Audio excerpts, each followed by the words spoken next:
Hi everybody, this is Edujo and welcome to another of my mini projects using the Raspberry Pi.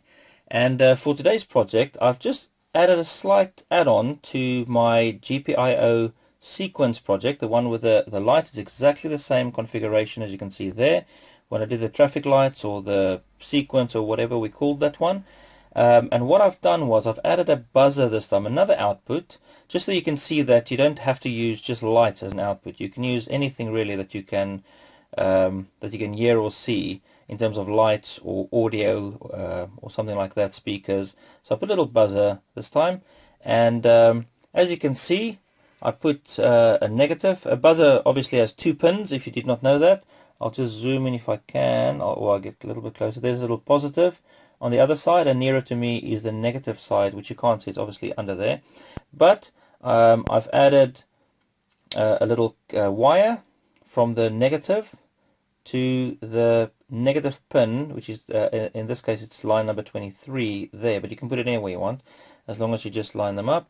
And then on the other side is my positive wire that goes all the way. It's the gray one, so it goes all the way to, or a purpley one maybe, grey. It goes there all the way to pin number 15. So I set up pin number 15. The rest is exactly the same as my second project. The setup and everything is exactly the same.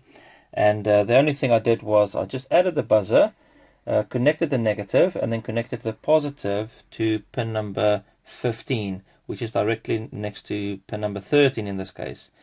And in terms of the code, what I've done, if I can just go in there, I added at the bottom line, let me just switch hands quickly for that one. At the bottom line, I've added, I've set up pin number 15 as an output over there. And then I also, when my red comes on, when the red light comes on, I also turn my pin 15 on. And then that means the buzzer will come on. If it works, the buzzer will come on. And then I also just make sure it goes for 1 second and then it gets switched off when I turn the pin to false, when I switch it off. And the rest is exactly the same as the Python code that we used for the sequence project. So this one I just named the GPIO buzzer project. That's my file name. And then we're going to see in my terminal, then we're going to run the command sudo as for superuser Python, which is the program that we're using to code it, and then the file GPIO buzzer. So you might hear in the background. I'm just gonna enter here and run that.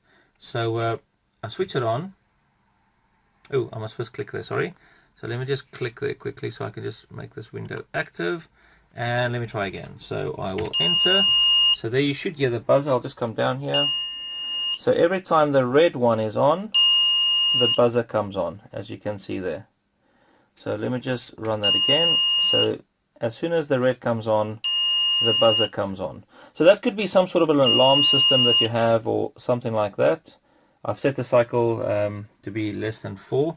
So you can see there the variable that we're using is I equals 1, and while I, which is currently 1, is less than 4, it will run through this whole sequence. And at the bottom we add to the variable I, we just add 1. So it runs through this whole cycle, it runs through all of that, and then when it comes to the bottom it adds 1 to the current value. So if the value is 1 when it starts off, it will run right through and add 1 to 1, which becomes 2, which then it's still less than 4, and runs through the cycle again, and the 2 then gets added, 1 gets added to the 2, and then it becomes 3, and so on. So it'll run through it 3 times until it is less than 4. And obviously you can change that 4 to anything you want in terms of that.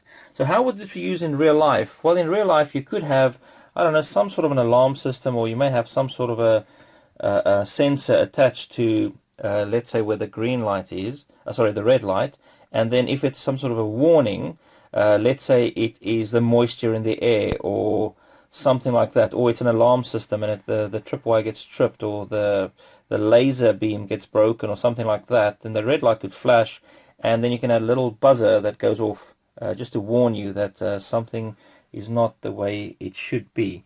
So I did not do a diagram for this one because it's exactly the same as the previous one, the LED sequence. or the traffic light one, and you just add a little buzzer. You put the cables there, and then everything should work fine. Thank you for watching my video.